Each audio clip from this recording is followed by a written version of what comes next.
Counter-Narrative News, bringing you daily news today on Thursday, the 2nd of March 2023.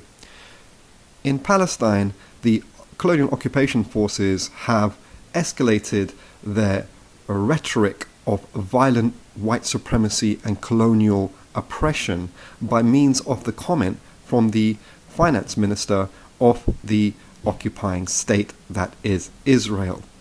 Finance Minister Bezalel Smotrich has argued to quote-unquote wipe out the Palestinian village of Huwara neighboring Nablus, following what even the regional Israeli army general in control of military affairs in the region calls a pogrom against the Palestinian people there. This new rhetoric by the colonial regime is a clear escalation that facilitates their violent colonization of Palestinian land and people. It's also in line with a raft of new legislation that the occupation regime is planning to implement, including the death penalty for Palestinians who resist that results in the deaths of colonial settlers. The death penalty would only be for Arab Palestinians and not for the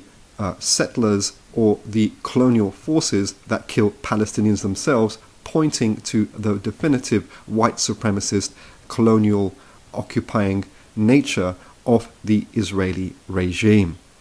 The Palestinians will of course continue to resist this, and it seems that the more that the colonial forces escalate, the more that's met by strategic resistance by the Palestinian people, which is to be admired and to be respected in the context of the David-Goliath struggle, whereby the colonial regime has global Western forces backing it militarily, politically, financially, etc., and whereas the Palestinians have relative very minuscule small arms and their force of numbers to resist the colonial project. Going over to the British collusion with death squads across the Muslim world, particularly in the context of Libya, the Manchester Arena inquiry, which started in September 2020, investigating details around the act by Salman Abedi, which led to the blowing up of mostly young girls at a concert at Manchester Arena, leading to the death of 22 people and hundreds of injuries in addition, has found lots of quote-unquote failings and missed opportunities by the MI5 and the British intelligence services that could have stopped this attack, leading to this amount of death and trauma. However, this is rather a distorted and manipulative results of the inquiry, and the inquiry's framework itself is fundamentally flawed. The reason being is that Salman Abedi himself was facilitated, as was other members of his direct family, in the British proxy death squad called the Libyan Islamic Fighting Group. The Home Secretary at the time, Theresa May, oversaw the transfer of thousands of people in these death squads from Britain into Libya and other countries in North Africa and the so-called Middle East, which points to the fact that the British state is deeply implicated in actually managing and directing all of these forces. Now, it doesn't take much to understand these networks of British-linked death squads, because there's a big Libyan community that fought back these death squads and the British neo-colonial project around the NATO destruction of Libya in 2011, who could easily explain exactly who the individuals are around these white supremacist terror gangs and violent militia. So really what's happening with the inquiry is a quite sophisticated approach to cover up the British collusion with these violent organizations in accordance to their foreign policy and attempts to dominate strategically in their foreign policy. Really sad visuals and images from South Italy in the Calabrian region, whereby coffins have been laid out in a hall for those people who tragically migrants who lost their lives in a boat shipwreck just meters off the Calabrian coast just some days ago. 67 people have died as a result of that. 80 have survived, but there were 200 people in total on the boat. 16 children have lost their lives, as been mentioned, and unfortunately it's probably likely that more will be recovered from the sea. The dead include a member of the women's Pakistani hockey team, and the relatives of those killed have come to pay their last respects to their lost loved ones who were traversing the seas and borders to reach safety and their families in different parts of Europe. The European authorities are very much a part of the problem and not the solution. The solution is to create safe avenues of travel and transit for migrants crossing these borders, and to properly treat them in accordance of international law as asylum seekers, and to welcome them and to make them feel at home. However, the counter opposite is happening. European neo-colonial authorities are trying to deflect their own culpability in all of this whole sordid mess by trying to point the finger very manipulatively at so-called people traffickers. If people traffickers are removed, the demand is still high for people to migrate into the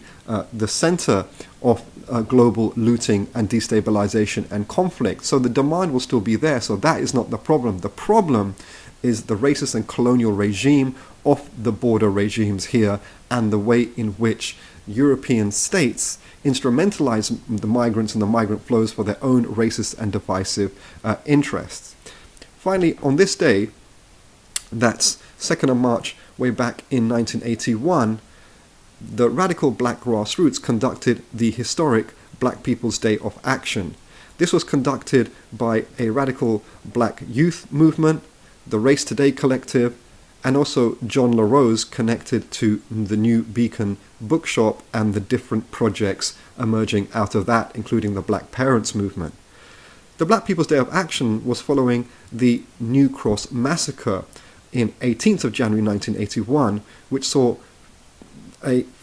some 15 black youth lose their lives, aged between 15 and 20, at a birthday party at a house party in South London in New Cross. This was largely seen as a racist attack against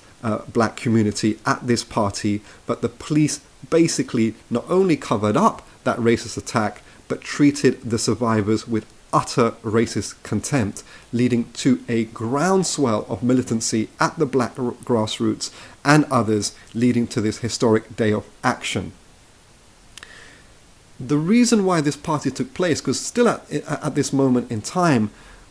black and Asian communities were excluded largely from cultural venues and clubs, etc. So people self-organized. They self-organized in their own homes and their own community centers to enjoy together, to dance, to celebrate, and to enjoy cultural aspects. However, because of the way black and brown people looked, the fragrance and the smells of their food was treated in an utterly disgusting racist manner by vast swathes of the racist population in Britain, who we now know with the Brexit referendum, at least 50% of which are basically have a very fascistic and far-right racist approach and attitude towards racialized migrants here. So people self-organized into the 80s, and this only started to change into the 90s actually through rave culture, in which a black-led grassroots movement created a massive musical and cultural industry, which obviously capitalist interests saw a opportunity to make money, so that becomes formalized in clubs and festivals, etc. And the 80s is a very interesting period around the New Cross massacre and the Black People's Day of Action in 1981, because this was really at the latter end of a period of several years from 1979 to 1981, where over a dozen urban centres in England rose up by black and Asian working class youth, rising up against police brutality and general systemic racism in education and housing, etc. But through the 80s, the black grassroots starts to be divided and corrupted by the emergence of the black middle class, including by a spat of Labour MPs, who basically ends up defanging what potentially could have been an ongoing radical movement for the interests of black working classes, and instead diverts them into the system and also the British state divide and rule approach and framework of so-called multiculturalism, which is to divide communities along racial and ethnic lines so that they do not see their commonality, and then to systematize that through funding and organizational bodies that then led to the state we are today, which is that oppressed, racialized communities are terribly divided and continue to be so, and grassroots strategic organizations have come to an end. Many thanks to listen to Counter Narrative News. We are really pleased to announce that just over 2 months into our existence, we have over 200 subscribers to our YouTube channel. Please do continue in making this the only independent daily news and analysis service through a absolute lens of black liberation, anti-colonialism and anti-capitalism, continuing to be successful by encouraging your contacts to subscribe to our YouTube channel, to follow us on Twitter at @counter_CNN. We wish you a fantastic day. Thank you.